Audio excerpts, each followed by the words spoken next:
Chers amis et chers ennemis, et je vous espère de plus en plus nombreux, bienvenue dans quelle semaine où vraiment on n'est pas bienvenu, hein, parce que la semaine qui vient de s'écouler est particulièrement pénible. Vous me direz, en France aujourd'hui, pour trouver une semaine ensoleillée, c'est difficile, hein. Il n'y a pas qu'en France, c'est un peu dans le monde entier. C'est le lycée Maurice Ravel qui a occupé toutes nos préoccupations, à côté de tous les drames qu'on a pu bien sûr vivre, hein, y compris l'attentat en Russie, y compris l'effondrement absolument délirant de ce pont. C'est quand même en France, et pas pour des raisons banales, hein, que la démission du proviseur du lycée Maurice Ravel a beaucoup préoccupé les hommes et les femmes politiques et l'actualité d'une manière générale et les débats à la maison. Vous avez dû en parler chez vous, vous avez dû en parler au travail, vous avez dû en parler entre vous parce que c'est un événement grave et qui cache derrière lui beaucoup de choses. Le proviseur du lycée Maurice Ravel, qui est un lycée situé dans le 20e arrondissement de Paris, a pris sa retraite anticipée. Normalement, il aurait dû prendre sa retraite dans 3 mois et quelques jours, mais il a décidé de quitter ses fonctions dans la vérité, même si on a essayé de faire croire le contraire, pour des raisons de sécurité.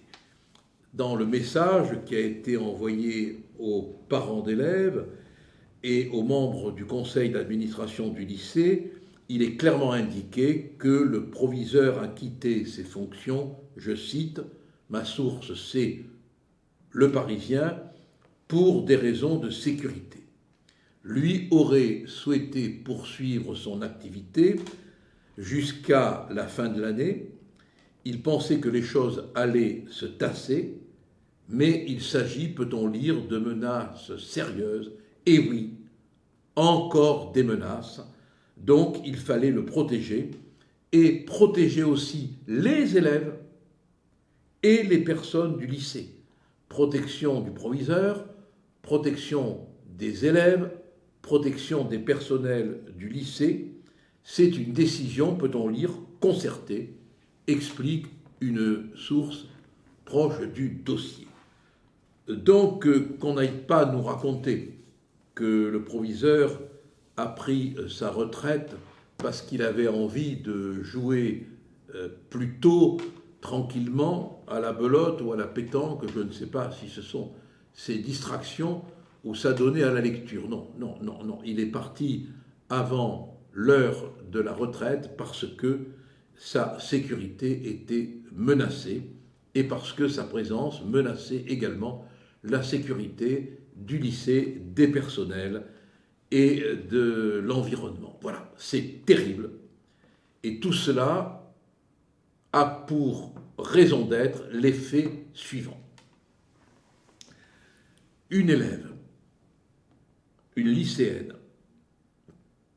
porte le voile.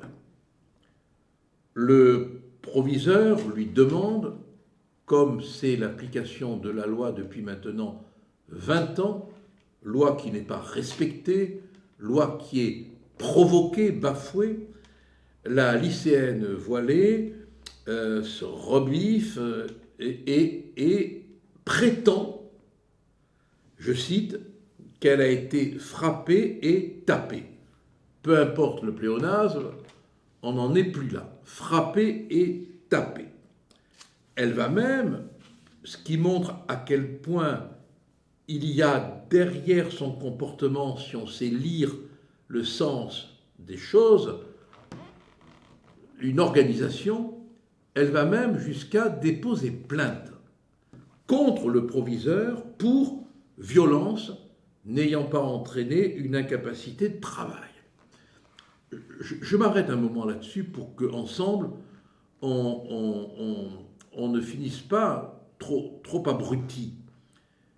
pour qu'elle aille déposer plainte quand même, cette lycéenne, il faut que quelque part, elle ait envie d'aller déposer plainte, qu'elle sache ce que c'est qu'un dépôt de plainte, qu'elle sache où aller déposer plainte, quelle est la formulation juridique pour déposer plainte.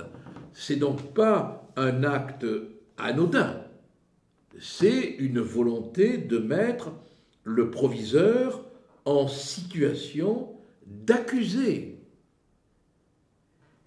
Bon, cette plainte, je vous le dis tout de suite, sera classée sans suite, et le Premier ministre, du reste d'une manière un peu étonnante, alors que jusqu'à présent, on a laissé les enseignants seuls, a décidé de déposer plainte à son tour pour dénonciation calomnieuse contre la lycéenne. Une plainte qui, d'après un article du Monde, n'a aucune chance d'aboutir, une plainte qui, d'après l'article du Monde d'aujourd'hui, du reste, serait qu'un effet d'annonce, un effet de bruit, une méthode nouvelle de communication. Oh, c'est bien possible, c'est bien possible.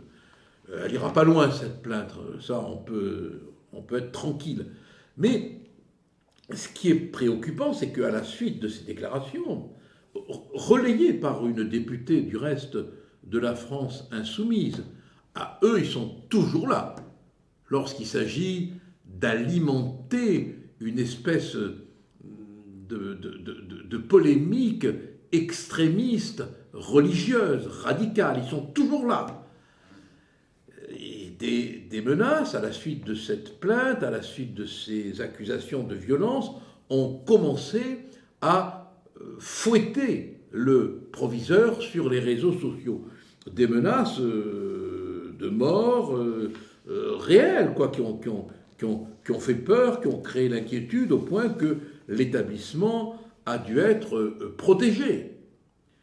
Là aussi, c'est pas anodin qu'il y ait immédiatement sur les réseaux sociaux un relais organisé de menaces,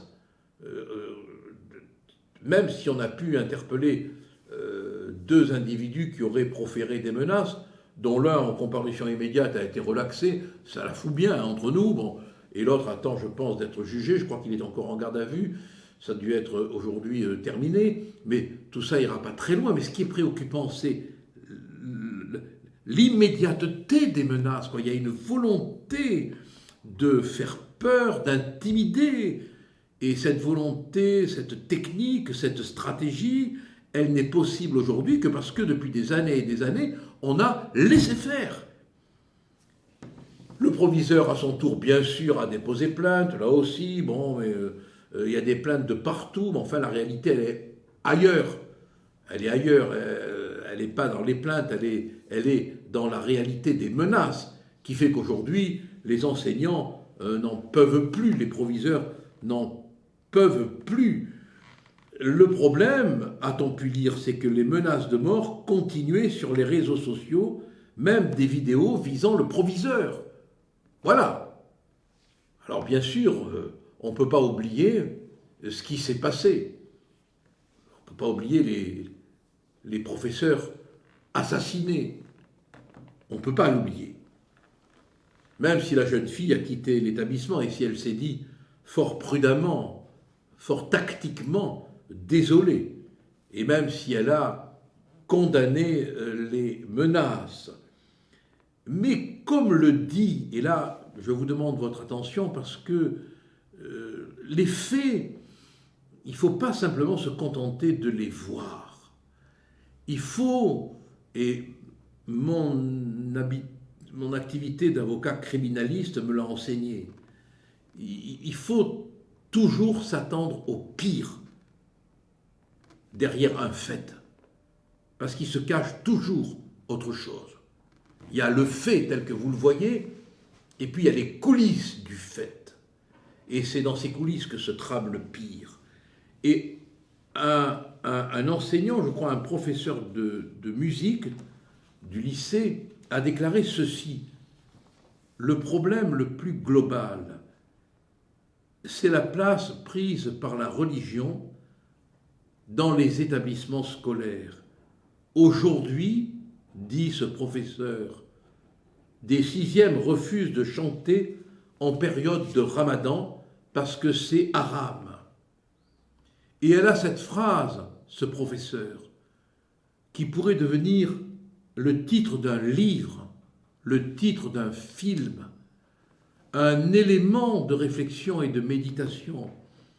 Il y a 20 ans, il n'y avait pas ce type de revendication, déclare Madame Dubetier pour la citer. Et oui, il y a 20 ans, rien de cela ne se produisait. Il y a 20 ans, les proviseurs n'étaient pas menacés, les professeurs n'étaient pas menacés, les crèches n'étaient pas menacées, les églises n'étaient pas menacées. Et oui, il y a 20 ans, les cantines n'étaient pas perturbées. Et oui, il y a 20 ans, on avait la paix avec la religion des autres. On a laissé faire, on a laissé s'installer cet entrisme sur lequel, en plus, un parti politique, la France insoumise, s'est installé pour faire boutique électorale. C'est vrai, il y a 20 ans, tout cela, on ne le voyait pas. Alors demandez-vous ce qui va arriver dans 10 ans, dans 5 ans, à la vitesse du temps, à la vitesse de la démographie, à la vitesse de nos lâchetés, à la vitesse de nos abandons. 160 proviseurs le 5 mars ont manifesté leur ras-le-bol, place de la Sorbonne, également à Nantes, également à Bordeaux. Et on a entendu la ministre de l'Éducation nationale, tenez-vous bien, dire à partir de maintenant, le pas de vague, c'est fini. C'est dégueulasse. Cela veut dire que depuis des années et des années et des années, on n'a rien fait, on n'a rien dit, on a laissé les profs isolés, seuls, parce qu'on ne voulait pas de vague. Et elle ose, la ministre de l'Éducation nationale, le dire, mais elle se rend compte qu'elle est en train d'avouer que tous ses prédécesseurs, et elle arrive à un moment où elle est obligée de ne plus pratiquer le pas de vague, parce que tout éclate, tout explose, et puis il y a le Rassemblement national qui leur fout une trouille électorale monumentale et légitime. Elle se rend compte qu'elle nous dit, en nous regardant dans les yeux de son air morne, elle nous dit qu'on n'a rien fait parce qu'on ne voulait pas qu'il y ait des vagues. Mais dans les cités, c'est pareil. On a acheté, au prix de la lâcheté, la paix sociale, c'est la même chose. C'est le pas de vague, et le pas de vague, ça nous a amené la tempête. La tempête. Ils sont tous responsables. Et tout cela signifie d'abord la lâcheté politique. Ensuite, qu'il n'y a plus aucun rapport d'acceptabilité de la discipline. L'idée de discipline est morte. Et cela s'étend même aujourd'hui au-delà du lycée, au-delà de l'école. Cela s'étend à la justice, cela s'étend à la médecine, cela s'étend à tous les domaines. L'idée même d'autorité n'existe plus. L'idée même d'ordre n'existe plus. L'idée même de respect d'une autorité n'existe plus. Et c'est la conséquence des longues années pendant lesquelles on a dit « pas de vague », pendant lesquelles on a dit « la paix sociale à n'importe quel prix, pourvu qu'on soit réélu ». Et oui, certains, comme le dit le directeur de l'Observatoire de l'éducation de la Fondation Jean Jaurès, c'est pas un homme de droite, vous vous en doutez, certains ont décidé de déstabiliser l'école. Mais pas que l'école, c'est tout un travail d'entrisme, de déstabilisation du pays. Et chaque fois, on se fait avoir. Et maintenant, ceux-là même qui veulent déstabiliser l'école, la justice, la police, se servent de nos propres valeurs pour nous atteindre. La laïcité, elle est devenue maintenant le faire-valoir des militants d'un intégrisme religieux. Parce que, comme le dit un témoin, on a affaire maintenant à des militants. Militants dans le lycée, militants dans l'école, militants dans les municipalités, militants dans la justice, militants dans la police, militants dans la politique, dans tous les domaines.